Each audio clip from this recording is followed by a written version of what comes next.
What's up, guys? It's actually day 84, but don't tell anyone. I'm recording this intro because it took me a week to edit this video. It's been a very hectic week. A lot has changed over that time, so I'm just going to give you a little update on some of the people that we talk about in the video and the Discord channel itself. Since I did that live stream with Too Fat, Too Furious, two of my favorite people on the internet, by the way, they graciously invited me onto their show. I've been flooded with subscribers, and the Discord channel has been flooded with new people, which is amazing. We're getting a whole bunch of new stories, perspectives, and everything else. For those of you that know me, welcome back. For those that don't, hit that subscribe button, hit that like button, and throw a comment at the bottom, even if you hate my stuff. I want to hear it. Tell me. I'm easy to get a hold of. You can email me, you can talk to me on Discord, you can comment in my videos. I will very likely reply to you pretty quickly. I want to update you on Andy and Patty. They're two of the people we cover today. And they have both completed the 21-day no sugar challenge, my 21-day no sugar challenge. And both of them have said that their cravings have gone down to virtually zero. This is what I'm trying to get you guys to. If you can get there, it's gonna change your life. I'm gonna leave the card up here. If you haven't taken this challenge and you're up for a big challenge and you really wanna get sugar out of your life for good, this is the best way to do it, in my opinion. Anyways, without further ado, let's get to the video. I just wanted to update. Some of the things in the video are going to be a little antiquated even after a week because we have many more people in the Discord. These were the first 4 or 5, and I wanted to talk about their stories because I think that you can really get something good out of their struggle.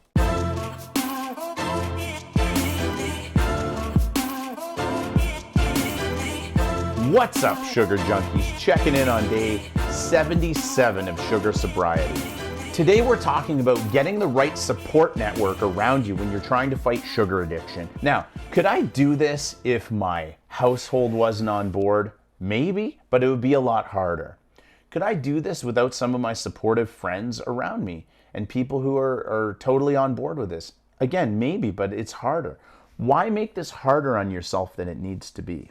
In the last couple weeks, I started up a Discord channel as a means of support for some of the members here who need other people to lean on and talk to and share their stories. As of now, we have 5 members on there, and I'm gonna share some of their stories. We got on there the first day, and immediately we started sharing stories, and we couldn't believe how similar some of our stuff was. But I think that every single one of those people on there would agree that it's been a great thing for us. We can just kind of bounce ideas off of each other, share our stories, share our progress, share our failures. You know, it's great to have people. These are my people. Like, these are the kind of people, they're kindred spirits. It's people that are just going through the same things that we're going through. You'd be surprised. It just makes you feel like you're really not alone in this. So obviously the description is below. It's really easy to get onto Discord. It's free. It's just a nice way to chat. And I'm gonna just get into a few stories here. And you're gonna see these people, they've already made progress. And some of them have been making progress way before they hooked up with me. I'm not taking credit for any of this, but I'm just happy that I met them. First, we have my good friend Mary Gets Fit. She's also my recommended channel of the week. She's super sweet. She's a great person. She's a great mom, and she's just been nothing short of amazing. She's come onto the Discord channel and has been so encouraging and helpful to the other members on there. She doesn't have to do that. I mean, she's got her own channel and everything, and she's just an absolute sweetheart, and her only motivation is to help people. Her journey also hits really close to home for me because a really big part of her journey and a turning point in her life was a terrible tooth infection. As you know, I'm a dentist, and I've spent a good portion of my adult life trying to convince people that a bad dental infection can kill you or hurt you really badly. And Mary is living proof of this. So let's have a look at this. This is amazing. I will tell you about my weight loss story before sending my pics so you will know my backstory. I started my weight loss journey on the 2nd of January 2017. I was fed up of being overweight and I didn't want to die young for obesity-related illness. I lost 44 pounds before starting to going to the gym. I changed my diet and started to exercise daily. I did 1 step at a time and then I joined the gym. I lost the majority of my weight, over 100 pounds, in a bit more than a year. Incredible. Everything was perfect until a tooth infection put my life in danger and I needed 2 emergency surgeries to save my life. I was left with an open wound in my neck and unable to eat solid food for 42 days until my wounds healed.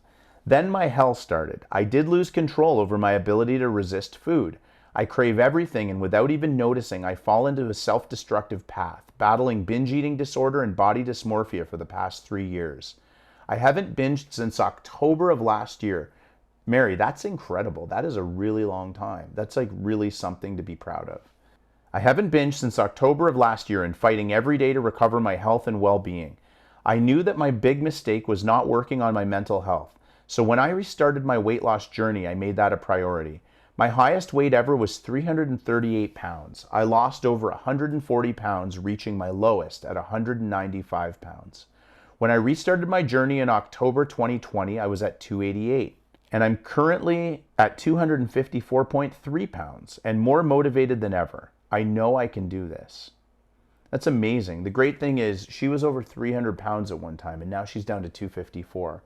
So she's gradually put her life back together and she is in an amazing place. Like if you see her videos, like they're inspiring. She's a total sweetheart. She'll make you feel good about your own weight loss journey. And have a look at her before and after pictures. Incredible, like the transformation she's gone through. One of the best things I love about Mary is she's just so incredibly honest. And she does it in such a sweet way. Next up is Paddy. He's from the UK and he has quite a bit of difficulty he finds going out with his buddies because they're all eating junk food and high carb food, and he knows he has a problem with it. So, he was asking a lot of advice from us on what kind of foods you eat, what do you do? But listen, this guy was doing a good job before he ever came to my channel. But I think that he's kind of finally figured out that he's addicted to sugar, and it's helped him sort of figure out how to attack this and how to fight against this. Just look at these progress pictures and you'll see he's come a long way. He doesn't even look like the same guy. Paddy left a great quote on the Discord too that I want to mention. I just want to, because this is kind of how all of us feel, I think. I'll never understand how sugar has such a power over me at times. I've never felt happier in my whole life since getting off of it. Crazy. You don't even realize that your whole life revolves around it, like eating it. When am I going to eat it? When am I going to eat it again? I feel bad about eating it. I'm thinking about eating it. I don't want to eat it. Just, it's constantly on your mind. But once you get through those 3 or 4 weeks, man, it's like freedom. It's just not on your mind anymore. So a little bit about Paddy's journey. It's pretty incredible too. I wanted to share some photos so you can all understand where I'm currently at in my journey. The first 2 photos are at my heaviest, around 230 pounds, and that was over 3 years ago. Since then, I've managed to lose 55 pounds, but desperately slowly with tons of stalls. I'm now at 175 pounds, which is fantastic. And my goal is to get perfectly lean, and I believe this no sugar lifestyle and no more binges, which has caused me to drop so slowly, is my only way forward. And you can see his progress has been fantastic. He looks great. So he's more concerned at this point with his health, which is what matters. Like, we have to get our brains right so that we just don't keep going up and down and falling back into these old habits and binging and just ruining our lives with sugar. Honestly, Paddy, great work though, man. And this is another really good quote from Paddy here.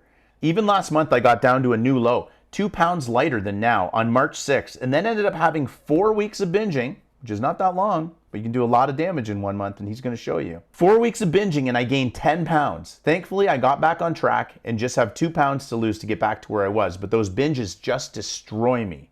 Exactly. We get into this mindset like, I already ruined the day, may as well enjoy the rest of the day, but you're not enjoying it. You're just packing on more weight, and you're just making it worse. Paddy recognized this, and that's the hardest thing, is recognizing that we have this problem. The rest is like, once you get to that stage, it really does get easier. Next up is Andy. He is awesome. He was one of my first supporters, like a real vocal supporter of what I do on here. And that was nice for me, just so that I knew what I was doing was actually helping somebody. But really, he's an absolutely great guy. He was one of the first people, if not the first guy out on the Discord channel, him or Paddy, I can't remember. And he's been nothing but supportive, and he is an open book, and he has shared so much good stuff. And he's shown us his progress pictures. Wait till you see these. Fantastic. He's come a long way. Again, he has already done a lot of the heavy lifting. He's figured out that he has this problem, and he's done a lot to fix it. If you look at his before and after pictures, they're unbelievable. I'd also like to take this time to plug Andy's YouTube channel. I'm going to leave a link in the description below. Give him a look, give him a support. It's really, really hard to put yourself out there, especially with something like this. This is not something that we can be, it's not something that traditionally you would be proud of. It's an addiction. It's something you're fighting. It's like we're showing our weakness. For him to do that takes a lot of guts. And he's quite a character. He's very entertaining, and I think he's going to do great at YouTube because he's just kind of a natural at it. And I was telling him, his first video is about 1,000 times better than my first video. It's probably better than my 10th or 15th video. So I think he's really got a knack for this thing, and he's going to do great. I'm going to leave you with one really awesome story from Andy because it made me think about this. It's something we haven't really talked about or addressed. I'll probably do a whole video on it at some point. Another positive, I was looking through my online banking and everything I was buying was food, eating out for breakfast and lunch and snacks and cooking my dinner. But I added it up. I was spending $250 a week on food. But now I'm logging my money spent on food and it's $90 a week. So he's saving $160 a week on food. Good food is not that expensive. Crappy food is, there used to be this thing where fast food was cheap. Fast food's not really cheap anymore. There's no good reason to eat that garbage. So $160 a week on food? Let me not calculate on my iPhone and tell you that in a year, that's $8,320 he's saved. Do you know what he could do with all that? Woo! I mean, he could save all that $8,320 and like go on vacation, buy some nice gym equipment, upgrade all his YouTube stuff so his channel's just top notch, whatever he wants. But $8,000 a year is a ton of money. So that's just one more reason to do this. Get those fat, no sugar stimulus checks in your pocket. And finally, I want to show you Miriam's story. Hers is a lot like all of ours. She's gone up and down in weight. She's struggled with it her whole life. And she's finally kind of come to terms that maybe she needs to just quit the sugar. And that's the way out. Again, you can see she's got great progress pictures. This is her at her fittest and this is her at her heaviest. And it's gone up and down. She actually provided us with a little graph that showed her progress and her slip-ups. But if you look at that graph, what's the good news? She's still dropped a ton of weight. And she's winning this battle. And she's slowly learning, like every single one of us. We've all kind of come to terms with the fact that this is a mental issue. This is a brain problem. This isn't a body problem. Our bodies are controlled by our brains, and we have to learn how to take control of our brains. And here's Miriam's story. I have had eating disorders since I was a child. I don't remember not having a problem with eating. I wasn't fat as a child, but I felt fat as I had a parent projecting their issues onto me and helping me develop body dysmorphia. Not an uncommon thing at all. Once I left home for uni at 18, I was free from restrictions at home and I ballooned. I had a few attempts to lose weight, but would always regain. So in the end, I gave up and felt like I would never successfully lose weight. I hated myself. In 2016, I was in a bad relationship and got myself into therapy. It took time, but therapy helped me love and accept myself, and after a year, I was ready to start trying to lose weight. On day one, I found the Lose It community, which was very helpful.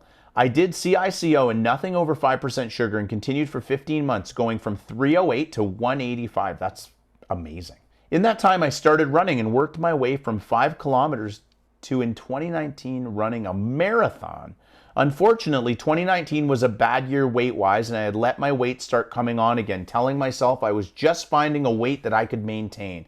Funny how that lizard brain works. It's constantly working against us. Like, there's a part of our brain that always wants us to fail, and we have to do everything we can to talk that thing down and not pay attention to it. I let my weight start coming on again, telling myself I was just finding a weight that I could maintain, but I put back on about 70 pounds.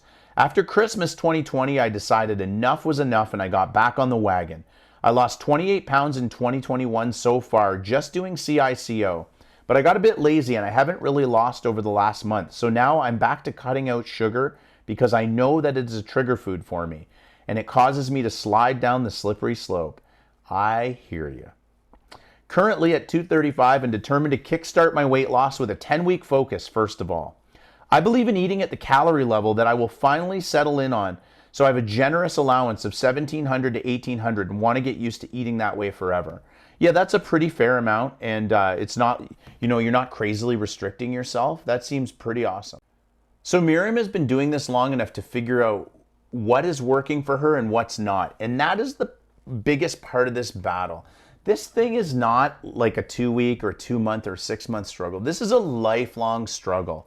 You're going to go up, you're going to go down, you're going to figure things out about yourself. You're going to make mistakes, but you're going to learn from those mistakes. You're going to say, I thought I could eat this food, but I've realized I can't. I can't handle it. You're going to figure these things out. I believe in CICO. I think it's great and it works for a lot of people. And technically it is working for us. We're still taking in less calories than we're putting out, but that becomes a lot easier when we're not dealing with sugars, because sugars just make us want to eat. And when they're off the table, we can do anything. Like we can adhere to a proper nutrition plan much easier. So as you can see, all 4 of these people and myself, all 5 of us, have very similar stories. We've all failed. We've all succeeded. We've all been slowly progressing and getting better and learning things about ourselves. There's one thing that we all have exactly in common. Over the years, we've all come to the terms that this is a mental issue. This is something that we have to overcome in our brains if we want to be able to control our bodies. Please remember this. And if you need it, get help from a doctor. See a professional. I am not a medical professional. The tooth stuff, I can give you lots of advice on. The rest is just my opinion. If you need someone to talk to, that Discord channel is there for you and we are there for you. So please make use of it. It's a free resource. There's so many good free resources on the internet. Hopefully this is one that you will tap into. And I look forward to seeing you guys on there. Just remember to try to have that support structure around you. It's always easier with friends and family on your side. And no matter how alone that you think you are, there are people who are going through the same thing as you, and we are here to help. That's it for today, guys. Don't forget to like, subscribe, and hit that bell. Thanks for spending your time with me, and I look forward to seeing you guys tomorrow. Remember, guys, life is so much sweeter without sugar.